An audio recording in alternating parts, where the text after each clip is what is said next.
Hello everyone, welcome back to my YouTube channel Biology with Jagriti, and in this video we are going to deal about Archaeopteryx, जिसमें हम introduction देखेंगे, थोड़ा सा classification, habitat, diet, उसके similarities aves dinosaurs के साथ and what happened to Archaeopteryx.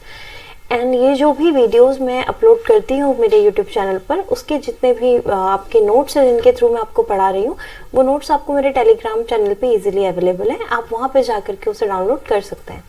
So these are some references. सबसे पहले आर्कियोप्टेरिक्स के बारे में थोड़ा सा जानकारी लेते हैं। So the Archaeopteryx means ancient feather और एंशिएंट विंग इन ग्रीक। ये ग्रीक वर्ड है जिसका मतलब एंशिएंट फैदर है या फिर एंशिएंट विंग है। Archaeopteryx is a Jurassic fossil bird that shares both birds and reptile feature. Archaeopteryx एक जुरासिक फॉसिल बर्ड है जो आपका बर्ड्स के साथ भी और रेप्टाइल फीचर्स भी आपके क्या करती है, शेयर करती है। It is an extinct genus of bird like dinosaurs. अब इसे समझिए, पहले ना जब रिसर्च चल रही थी स्टार्टिंग में, जब इसके बारे में पता, इनके फॉसिल्स मिले, तो स्टडी जब हो रही थी तो सिमिलरिटीज के बेसिस पे ये कहा गया कि ये बर्ड से ज्यादा रिजेंबल करता है, तो इसको बर्ड इसीलिए बोला गया। लेकिन जब फर्दर रिसर्च में ये पता चला है कि ये बर्ड नहीं है, it is a bird like dinosaurs. Okay, their physical characteristics were more in common with small size Mesozoic dinosaurs compared to the modern birds. Modern bird के comparison में Archaeopteryx की जो characteristics है वो Mesozoic dinosaurs से ज़्यादा मिलती है in comparison to modern birds. Okay, इसीलिए बोला कि ये bird like क्या है, dinosaur है. Okay, The museum specimens had no feathering on the head and upper neck. जो म्यूजियम में आर्कियोप्टेरिक्स के स्पेसिमेंस रखे गए हैं उनमें क्या नहीं है, फेदर्स नहीं है, हेड वाले रीजन में और आपका नेक वाले रीजन में। However, some scientists believe that it could be the result of museum preservation procedure. तो कुछ साइंटिस्ट ये भी मानते हैं कि शायद ये म्यूजियम में जो प्रिजर्वेशन प्रोसीजर है वो रहा होगा इसका कारण कि उनके नेक और हेड वाले पोर्शन में फेदर्स नहीं है। Depending on their feathers and wings, उनके फेदर्स और विंग को देख करके, उन पे सर्च करके, उसके बारे में स्टडी करके, scientist believe that they had aerodynamic capabilities. Scientist ये मानते हैं कि उनमें एरोडायनामिक कैपेबिलिटी है, उड़ने की कैपेबिलिटी है, but scientists are not sure, लेकिन वो श्योर नहीं है कि वो ग्लाइडर्स हैं या फ्लैपर्स हैं। ओके, अब क्लासिफिकेशन रहा।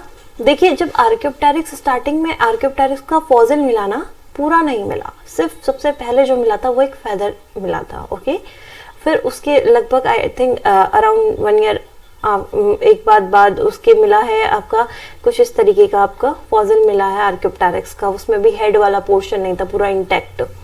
सो इस तरीके से मिलते हैं। फिर बाद में कभी पूरा भी मिला है। ये सब म्यूजियम्स में प्रिजर्व करके रखे गए, मैं आपको दिखाऊंगी आगे। तो ये आपका किंगडम एनिमिलिया से बिलोंग करता है, इसका क्लास एव्स है, order Archaeopterygiformes, family Archaeopteridae and genus Archaeopteryx. Okay, now habitat.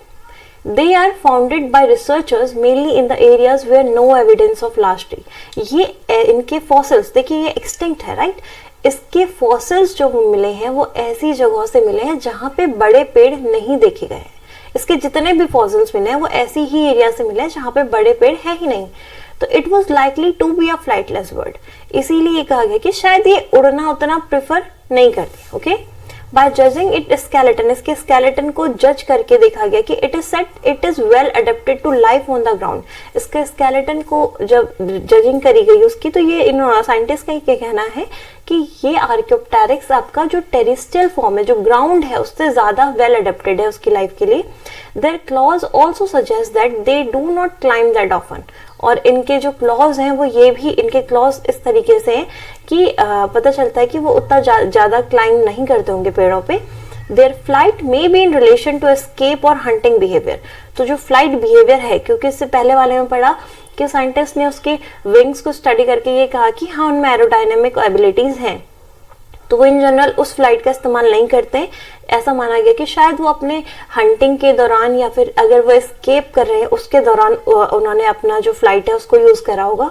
They inhabited an area that is now Bavaria in Germany. वो जर्मनी के अराउंड, जर्मनी में एक एरिया है बेवेरिया, वहां पे इनका ज्यादातर मिला है। देखिए, जो सबसे पहला जो मैंने आपसे कहा ना कि सिर्फ एक फेदर मिला था, एक पंख मिला था, वो भी आपका जर्मनी में मिला था।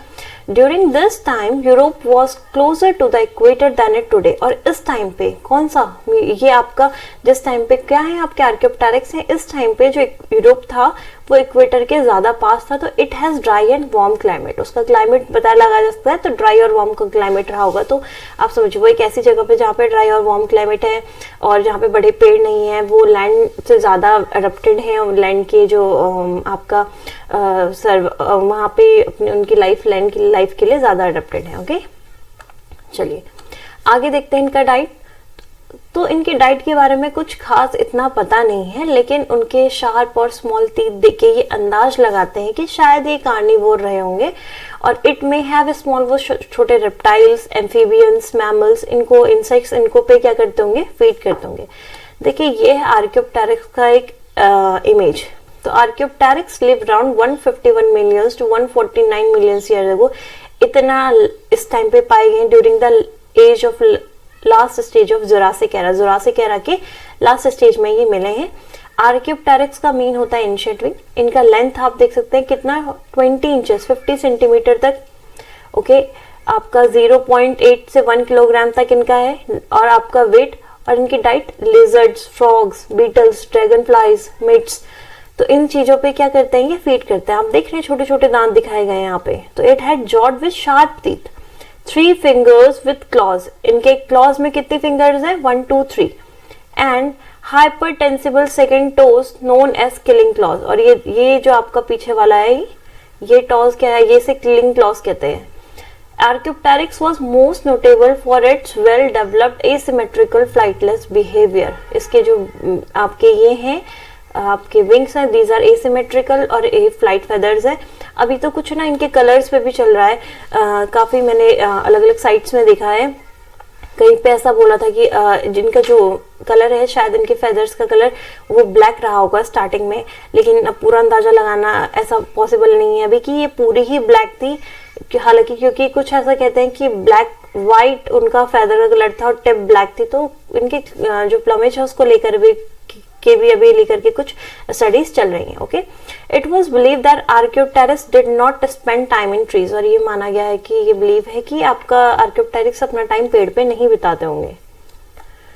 अब इनकी कुछ सिमिलैरिटीज हैं बर्ड्स के साथ। दे वेल अडेप्ट, इनके वेल डेवलप्ड फेदर्स बर्ड्स के कैरेक्टरिस्टिक्स है। ओके, और and also the similar structure is similar to that of modern birds. इनका जो स्ट्रक्चर है, आप मतलब अगर आप इसे देखेंगे ना, तो एक सिमिलरिटी किसके साथ रखता है ज्यादातर, ये आपका मॉडर्न बर्ड्स के साथ। इनमें क्लॉज का प्रेजेंस देखा गया, और क्लॉज में क्या देखे गए हैं, स्केल्स, और स्केल्स बर्ड्स में पाए जाते हैं। So Archaeopteryx had a primitive shoulder girdle that likely limited its flapping capabilities, but it also probably lived in areas without big trees for gliding, and its claw structure suggests it is probably didn't climb often or perch on tree. Therefore, we think that it could perform a simple flapping flight over a very short distance, maybe relative to the, what is this? Okay, maybe relative to the hunting और escape behavior। ये एक आपके scientist हैं fourth, उनका कहना है ये कि आर्कियोप्टेरिक्स का एक प्रिमिटिव शोल्डर गर्डल उनमें देखा गया है, जो उनकी flapping abilities that likely limited it's, जो क्या करता है उनकी फ्लैपिंग एबिलिटीज को लिमिट करता है। लेकिन उनको यहाँ पे ऐसे एरिया पे देखा गया है जहाँ पे बड़े पेड़ नहीं हैं, तो फॉर ग्लाइडिंग ऐसा माना गया कि ग्लाइडिंग वो परफॉर्म करते हैं। और उसका जो क्लॉ स्ट्रक्चर है वो भी ये सजेस्ट करता है कि वो उतना इजी, मतलब ज्यादा पेड़ों पे चढ़ते नहीं होंगे, वहां पे पर्च नहीं करते होंगे, इसीलिए वो कुछ शायद फ्लैपिंग एबिलिटीज एक शॉर्ट डिस्टेंस तक वो क्या करते हैं, शो करते हैं। तो ये उनका कुछ कहना है, वो भी सिर्फ अपने हंटिंग और एस्केप बिहेवियर के दौरान। ये फोर्थ ने कहा है, और ये शायद स्टेटमेंट मैंने आपको फर्स्ट और सेकंड, फर्स्ट स्लाइड में मैंने आपको ये चीज पढ़ा दी है। ओके, अब है इनकी डायनासोर्स के साथ सिमिलैरिटीज। तो it has a long body, long bony tail, teeth and skeleton structure that resemble of that of small carnivorous dinosaurs. इनकी बोनी टेल, जैसा कि आपको ये फॉसिल में दिखाया है, ये फॉसिल आपका जो यहाँ पे मिला है, इसमें देखेंगे ये टेल वाला, ये बोनी टेल है इनकी। ओके, तो ये रिजेंबलेंस किससे है, डायनासोर से है। इसके अलावा इनके टीथ, इनका skeleton structure, their bones are not hollow, और इनकी बोन्स हॉलो भी नहीं है। तो ये भी, और ये also they also show bipedal locomotion, dinosaurs की तरह। बोन्स हॉलो किसकी होती हैं? बर्ड्स की होती हैं। So their dentition resemble that of dinosaurs, इनके डेंटेशन भी रिजेंबल करता है डायनासोर से। ये कैसा है डेंटेशन है? थीकोडोंट और होमोडोंट। डेंटेशन आपके टीथ का अरेंजमेंट होता है। थीकोडोंट में क्या होता है कि आपके जो गम्स होते हैं उसमें सॉकेट की तरह आपके टीथ होते हैं, जैसा कि हमारा थीकोडोंट डेंटेशन है, क्योंकि हमारे गम्स में टीथ क्या है? फिट है लाइक अ सॉकेट, एक सॉकेट में जैसे स्क्रू फिट होता है इस तरीके से, ओके। और होमोडोंट मतलब सारे दांत एक जैसे हैं। हमारा नहीं है, हमारा हेट्रोडोंट है, क्योंकि हमारे दांत एक जैसे नहीं होते। We have incisor, canine, molars and premolars, but homodont dentition means उनके सारे दांत एक जैसे हैं, ओके। नाउ तो क्या माना जाता है, क्या साइंटिस्ट अपना वो लगाते हैं कि क्या आर्क्योप्टेरिक्स के साथ क्या होगा? At the end of triassic period there was a mass extinction which lead to the wiping off almost all animals and plants from the earth. Triassic period के दौरान एक मास एक्सटिंक्शन हुआ था, जिससे लगभग सारे पेड़ और सारे एनिमल्स अर्थ से समाप्त हो गए थे। As archaeopteryx showed at the end of jurassic period, jurassic period के एंड में आपका आर्क्योप्टेरिक्स आया है, तो उसके लिए ज्यादातर मतलब ऐसा मानना है कि शायद उसका कोई प्रेडेटर नहीं रहा होगा उस टाइम पे। Small animals for archaeopteryx would also have been plentiful, तो वो ज्यादा रहा, so there wouldn't have been the threat of starvation. अब क्योंकि वो छोटे छोटे एनिमल्स पे फीड करता था तो वो बहुत ज्यादा रहे होंगे, ऐसा मानते हैं। देखिए जब मास एक्सटिंक्शन हुआ था तो ऐसा भी मानते हैं कि छोटे छोटे जानवर थोड़े मतलब कहीं इधर उधर करके थोड़े बच गए, मतलब एटलीस्ट बड़े वाले तो नहीं बच पाए। दैट इज नॉट, जो डायनासोर्स वगैरह सब मास एक्सटिंक्शन हुआ था उस टाइम पे, इसीलिए बोले कि स्मॉल एनिमल्स काफी प्लेंटी थे, तो इसीलिए कोई ऐसा तो कारण नहीं रहा होगा उनके कि स्टार्वेशन की वजह से उनकी डेथ हुई है। वन पॉसिबल थ्रेट क्या माना जाता है कि these bird like dinosaurs likely face were drowning, तो इनका डूबना ही ये कारण माना जाता है, because they were not strong flyers, क्योंकि वो एक स्ट्रॉन्ग फ्लायर्स तो थे ही नहीं। So they may have crash into the sea surrounding their islands, अपने आइलैंड से सराउंडिंग सी से वो टकरा गए होंगे, उनके पंख भीग गए होंगे और वो डूब गए होंगे, ओके। तो यही मतलब डूब करके खत्म होना उनके एक कारण बताया जाता है। ये है आपका आर्क्योप्टेरिक्स का स्केलेटन जो मिला है, ओके। एंड ये है आर्क्योप्टेरिक्स का जो रिकंस्ट्रक्टेड स्केलेटन है, ओके। इस तरीके से आप देख रहे हैं ना, इसका टेल है डायनासोर्स की तरह, राइट। आप वे भी स्ट्रक्चर इसका वैसे भी दिखने में ये डायनासोर्स का जैसा है, बट उसके फेदर लाइक स्ट्रक्चर्स, तो ये इसीलिए ये आपका बर्ड्स और डायनासोर्स दोनों के साथ क्या रखता है? सिमिलैरिटीज रखता है।